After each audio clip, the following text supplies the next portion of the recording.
Hello, everybody. My guest today is Pat Sullivan. He's been building software for over 30 years, currently working on a company called River, spelled RYVER.com. Along the way, he was named one of the 80 most influential people in sales and marketing history, alongside Henry Ford, Walt Disney, Jack Welch, and Bill Gates by Sales and Marketing Management. He's also twice named Ernst Young's Entrepreneur of the Year for both ACT and SalesLogix software. Pat, are you ready to take us to the top? I am indeed. All right. So real quick, out of curiosity, so we've had both those guys on, ACT and SalesLogix CEOs on. Were you the early CTO at both those companies?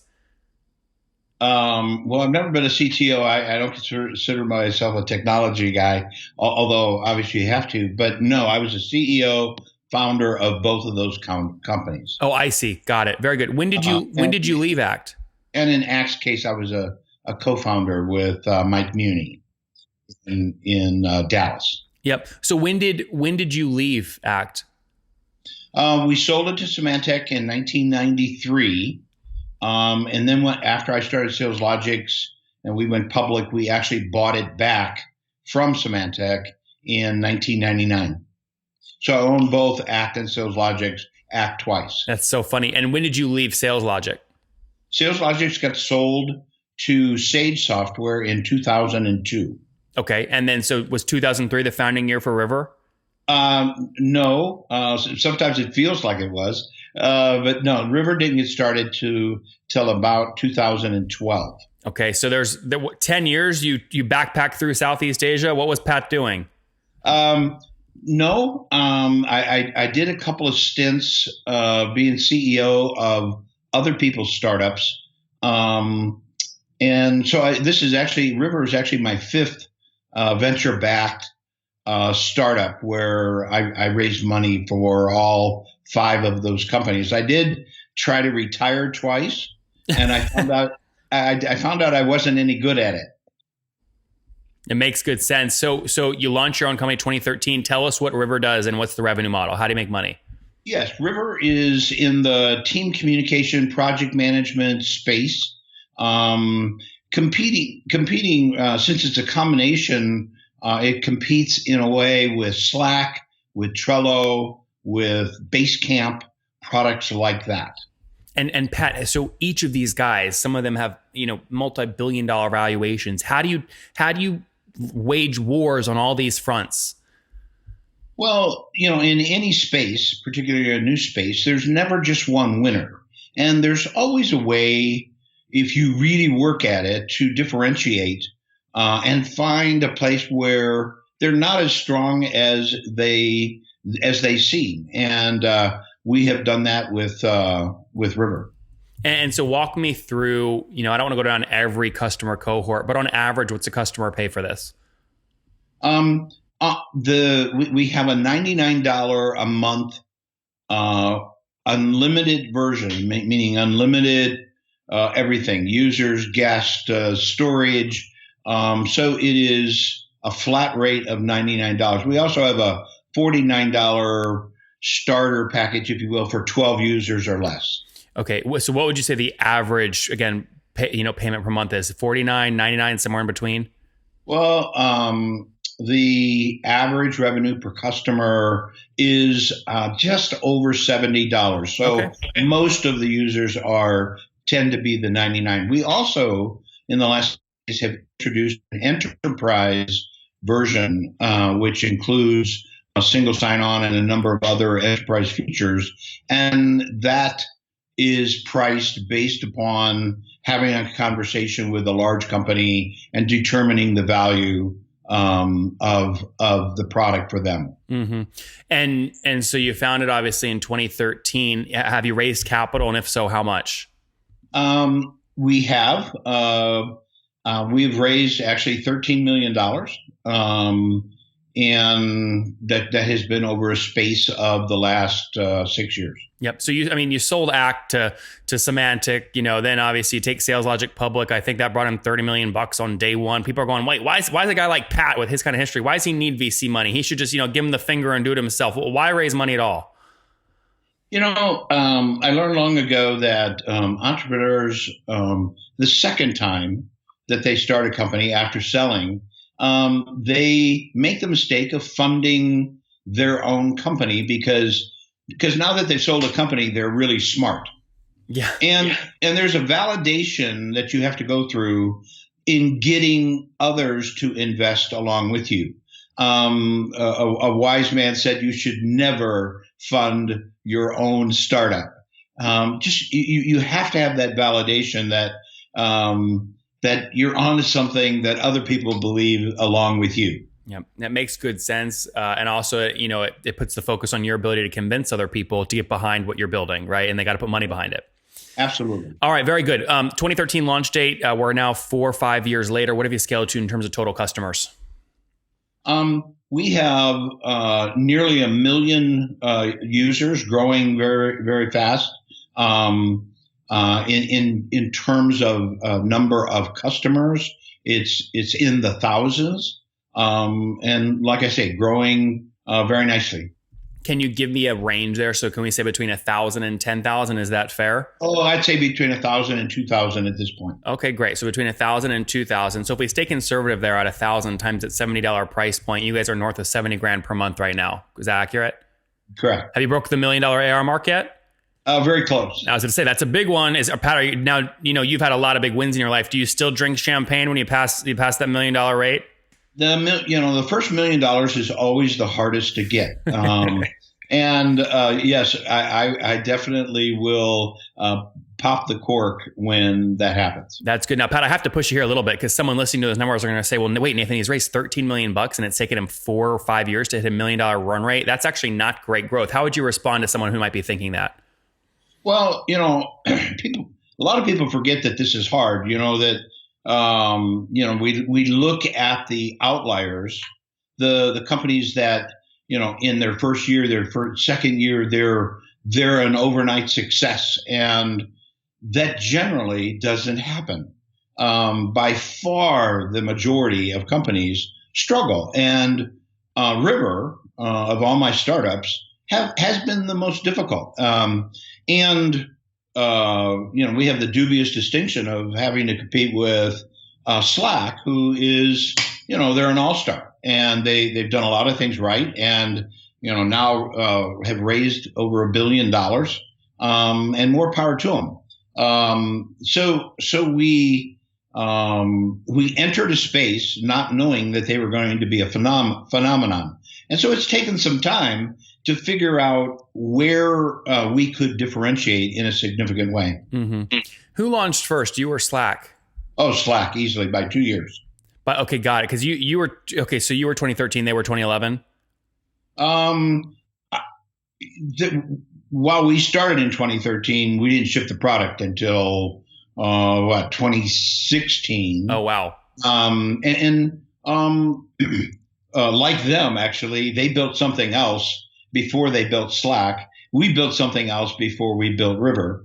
But they were out 1.5 to 2 years shipping when we launched River. Got it. Okay, so actually generally available. Yep. You're flirting with $1 million in ARR today. Call it 70, 80 grand a month in revenue. Give me a sense of growth. Where were you a year ago in August of 2017?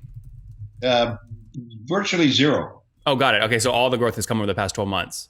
Correct. Okay, great. Talk to me about churn. It's critical at this price point in this sector. What's your churn today and how do you think about it? Well, it's actually below industry norms. It's slightly less than 1% of our customers. That's a logo churn per month? Yes. Okay, great. What is that now? Do you have expansion revenue opportunities? Have you gotten, above net, 100% net revenue retention annually or no?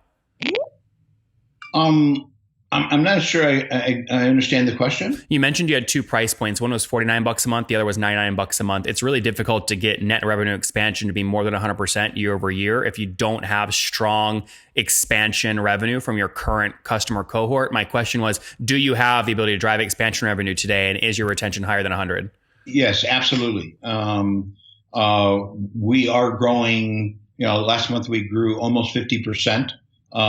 So month over month, it is growing rather quickly. 10 days ago, we launched the enterprise version. And what we found and are finding is that we're much stronger in the enterprise, larger companies.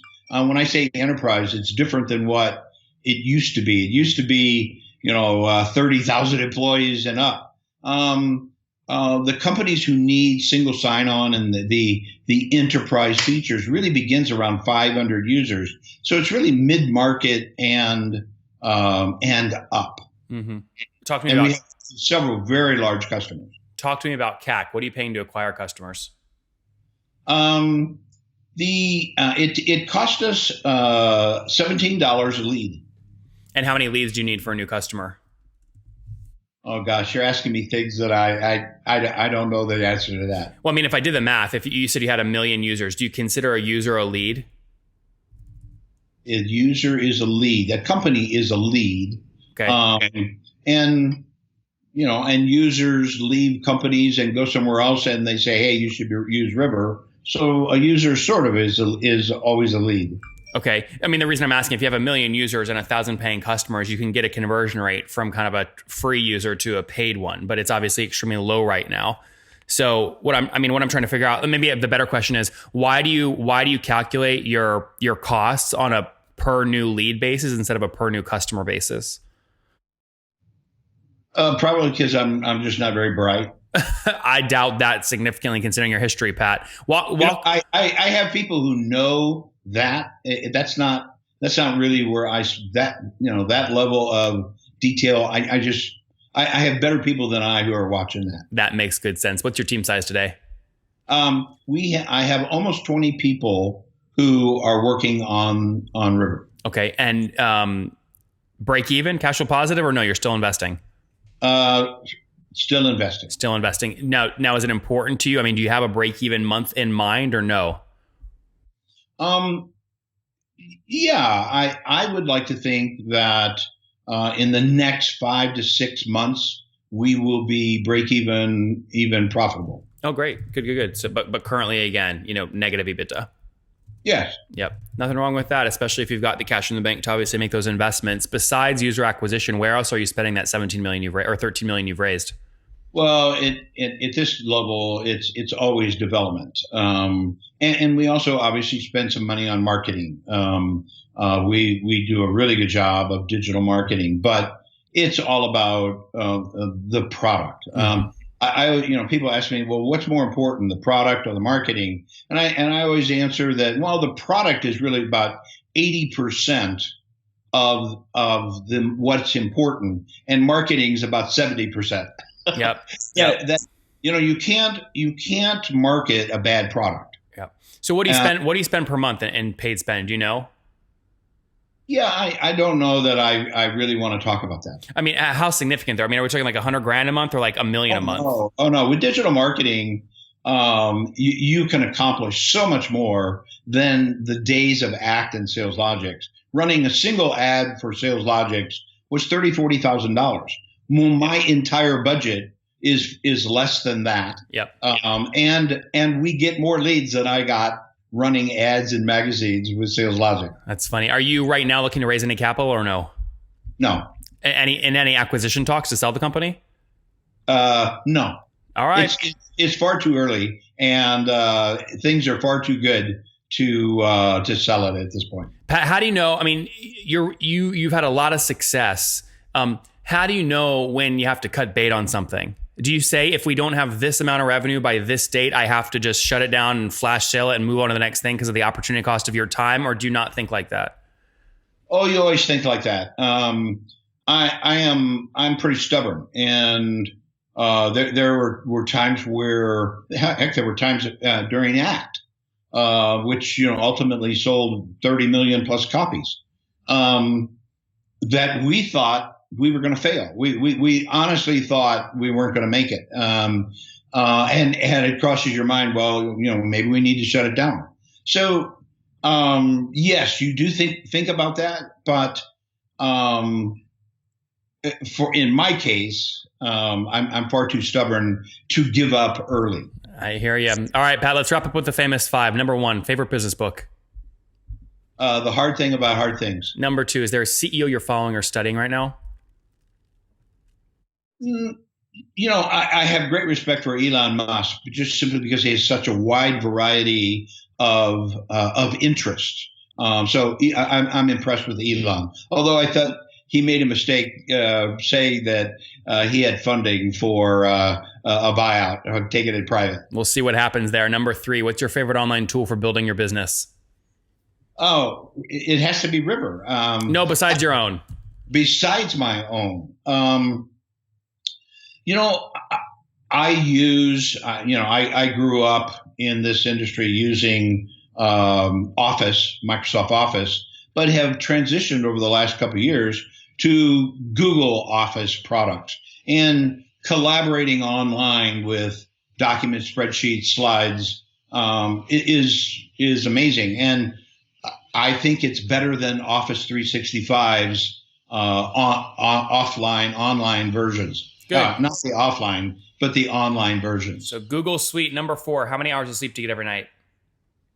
How many hours do I sleep every night? I sleep really well. I actually use an app, and I average about 7.5 hours. That's good. And what's your situation, Pat? Married, single, kids? I'm married, and I have 4 children. And 4 grandchildren. Oh, congratulations. And how old are you? I am 65 years old. 65. Last question. What do you wish your 20-year-old self knew? Oh my gosh. I wish I knew. That's a great question. What do I wish I knew? I wish I would have understood finance and accounting far better. I took an accounting course in college, and it meant absolutely nothing to me because I didn't have a real life experience. I didn't have a real life experience to tie it to. Yep. But today I can read a P&L, a balance sheet, a cash flow in a matter of a minute and find something wrong with it, whether it's my own company or somebody else's. Yep. Guys, there you have it from Pat. He would have learned about accounting and finance earlier on. Again, Act, his first company, 30 million copies sold. Then SalesLogix. Then he bought, Act again. So he's owned Act twice. A lot of success. Started a raising company for other people's folks over about a decade. Realized that was not what he enjoyed. So in 2013, went out and launched River with the Y, R-Y-V-E-R. Again, really competing with, Slack and Monday.com and these other collaboration tools. Today, they've passed 1 million users, between 1,000 and 2,000 customers. They're about to pass $1 million in ARR. Economics are healthy, less than 1% logo churn per month, spending about $17 to acquire a new lead, $13 million raised, again, with their team of 20 folks based mainly up there in Arizona. Pat, thank you so much for taking us to the top. I enjoyed it, Nathan. Thanks for having me.